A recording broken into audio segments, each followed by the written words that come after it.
Zionis terdiri daripada dua perkataan iaitu Zion dan Ismai. Perkataan Zion diambil daripada perkataan Ibrani bahasa Yahudi yang bermaksud batu. Batu yang dimaksudkan di sini ialah batu bangunan istana atau haikal yang didirikan oleh Nabi Sulaiman di kota Al-Quds, Jerusalem. Manakala Ismai dalam bahasa Inggeris bermaksud fahaman atau ajaran. Agenda utama gerakan Zionism ditubuhkan adalah untuk membina sebuah negara Israel bagi memastikan kemerdekaan dan keamanan penduduk bangsa Yahudi, terutama selepas penindasan bangsa Yahudi yang dilakukan oleh Hitler di dalam peristiwa Holocaust. Jadi, bagi merealisasikan matlamat untuk menubuhkan sebuah negara Yahudi di Palestin, Zionis perlu menjadikan semua bangsa Yahudi sebagai majoriti penduduk di Palestin. Oleh itu, bangsa Yahudi dari Eropah dibawa berpindah ke Palestin oleh Zionis. Mereka juga telah keluarkan banyak propaganda palsu yang menggalakkan bangsa Yahudi untuk berpindah ke Palestin.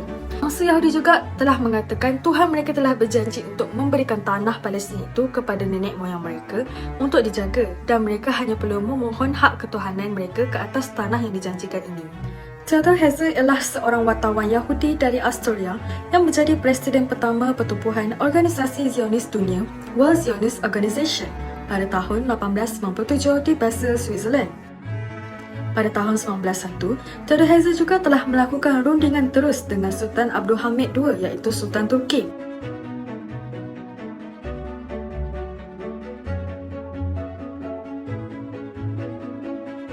Setelah Daulah Turki Ottoman runtuh dan sistem mandat British muncul, Zionis mengharapkan peluang untuk merealisasikan hasrat mereka bagi menubuhkan sebuah negara Yahudi yang merdeka dan berdaulat di Palestin. Zionis telah melobi Perancis, Rusia dan Amerika serta menjadikan peristiwa Holocaust sebagai taktik untuk meraih simpati agar Kuasa Barat cenderung dan menyokong mereka. Menjelang 15 Mei 1948, Parti Zionis Antarabangsa mengisytiharkan negara Israel selepas British meninggalkan Palestin sebelumnya berada di bawah mandat British. Seterusnya ialah Deklarasi Balfour. Deklarasi Balfour ini ialah satu ikrar atau surat yang ditulis oleh Otto Balfour. Beliau merupakan seorang setiausaha negeri Britain pada ketika itu. Perjanjian yang ditulis pada 2 November 1917 ini merupakan satu titik permulaan kepada Zionis untuk datang memasuki ke Palestin. Kepada siapa Otto ini tulis? Otto ini dia tulis surat kepada Lionel Walter Rothschild sebab Rothschild ni ialah bangsa Yahudi. Jadi dia nak tubuhkan sebuah negara untuk Yahudi yang pada ketika itu Yahudi bertebaran di merata dunia. Jadi apa sebenarnya tujuan deklarasi ini? Sebenarnya, British dia menyokong Zionis sebab bilang sekiranya Datuk Ottoman akan menjejaskan kepentingannya di terusan Suez. Ada juga yang mengatakan yang salah seorang tokoh Yahudi iaitu Chaim Weizmann mempunyai hubungan dengan British kerana Weizmann ini telah berjaya mencipta letupan untuk British gunakan semasa Perang Dunia Pertama. Jadi, British percaya dengan menyokong Yahudi, kedudukan mereka di Timur Tengah dapat dikukuhkan. Jadi, apa reaksi Palestin terhadap deklarasi Balfour ini? Rakyat Palestin marah dan tidak puas hati selepas deklarasi Balfour ini dikeluarkan kerana British hendak menubuhkan negara untuk Yahudi di tanah mereka dan hak Palestin sebagai tuan rumah telah diketepikan oleh pihak British.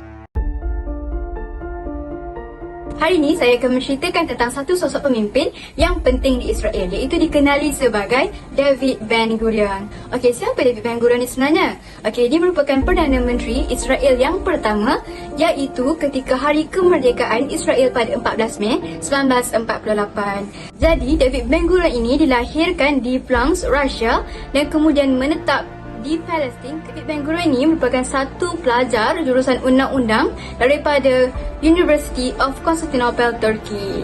Kemudiannya kita nak bercakap berkenaan apa yang David Ben buat untuk Israel pada ketika itu. Okay. Yang pertama, dia merupakan penasihat British mengenai isu-isu perundangan dalam white paper.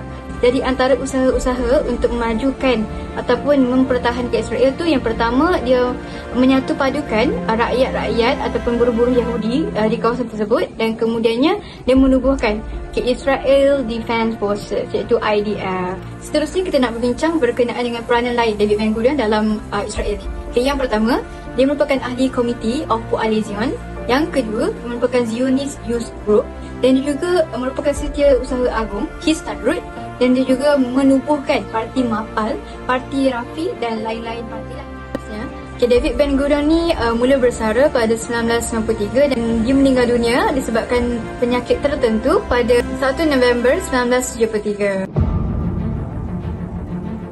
Pengusiran Arab Palestin ini berlaku dengan melibatkan kezaliman, kekerasan, keganasan dan juga pembunuhan beramai-ramai sehingga mengakibatkan bilangan penduduk di tanah Arab Palestin semakin berkurangan. Zon juga mula melakukan pembersihan dengan menggunakan strategik yang dirancang dengan cara menyerang kawasan perkampungan. Peristiwa pertama yang memberi kesan yang mendalam terhadap masyarakat Arab adalah pada tanggal 9 April 1948 di mana pasukan tentera yang diketuai oleh Irgun Zailuni telah melakukan pembunuhan beramai-ramai di Deir Yassin yang terletak di sebelah barat Jerusalem. Dalam pembantaian yang berlaku di Deir Yassin tersebut, masyarakat Arab telah diperkosa, dibom. Mereka juga turut dikumpulkan di satu kawasan untuk ditanggalkan pakaiannya lalu untuk dibawa Arab di sepanjang perjalanan di Jerusalem. Golongan Zionis bukan sahaja menyerang di Deir Yassin, malah turut menyerang di Jaffa. Iaitu pada 15 Mei 1948, kumpulan Irgun telah melakukan penyerangan ke atas Jaffa sehingga mengakibatkan puluhan ribu penduduk Arab melarikan diri mereka ke kawasan yang selamat. Pembantaian terus berlaku di kawasan lain dan melibatkan pasukan ketenteraan yang berbeza dengan pembantaian yang berlaku di Deir Yassin dan juga Jaffa. Kerana iaitu pada 26 Mei 1948, iaitu setelah Israel ditubuhkan, kumpulan Haganah telah melakukan penyerangan terhadap penduduk kampung yang melibatkan suku Arab kelas menengah. Pengusiran Arab Palestin ini berlaku disebabkan oleh pemimpin Zionis yang berpendapat bahawa mereka berkata jika tidak ada Deir Yassin, 1,5 juta orang Arab akan tetap tinggal di Israel. Dengan demikian, Israel tidak akan pernah ada. Oleh itu, mereka mula melakukan pembersihan Arab Palestin di tanah Palestin. Saya akan menceritakan tentang protokol Zionis. Jadi apa itu protokol Zionis? Protokol Zionis ni adalah satu dokumen rahsia yang terdiri daripada 24 perkara yang mengandungi tentang cara bangsa Yahudi ataupun perancangan bangsa Yahudi untuk menguasai dunia. Jadi 24 perkara dalam protokol Zionis ni berkenaan dengan apa? Secara ringkasnya dia berkenaan dengan cara penjajahan, penguasaan mutlak, cara untuk monopoli ekonomi, cara untuk mengawal media dan banyak lagi. Jadi secara ringkasnya kita boleh tahu protokol ni adalah cara ataupun perancangan bangsa Yahudi untuk menguasai dunia. Siapa yang buat protokol ni dan berapa lama dah protokol ni wujud, sebenarnya tak ada lagi sumber yang sahih sebab protokol ni sangat sulit. Tapi ada yang cakap protokol ni dibuat oleh Theodor Herz, Rothschild, dan ada yang cakap protokol ni ada pada zaman Nabi Isa lagi dan dikutip daripada kitab-kitab Yahudi. Jadi protokol ni bukanlah satu propaganda tetapi satu perancangan yang diupdate dari semasa ke semasa. Dan protokol ini disampaikan secara syarahan daripada seseorang ataupun daripada ketua-ketua Yahudi kepada bangsa-bangsa Yahudi. Jadi melalui syarahan itulah pendengar membuat catatan berkenaan protokol dan diberikan kepada orang lain, dan itulah bagaimana cara protokol ini tersebar daripada generasi ke generasi. Jadi secara kesimpulannya, protokol ini bukanlah penting untuk bangsa Yahudi dalam penubuhan Israel, tetapi penting bagi bangsa Yahudi untuk menguasai dunia. Sekarang kita akan bergerak kepada gelombang imigrasi Yahudi di Palestin ataupun dikenali sebagai Aliyah.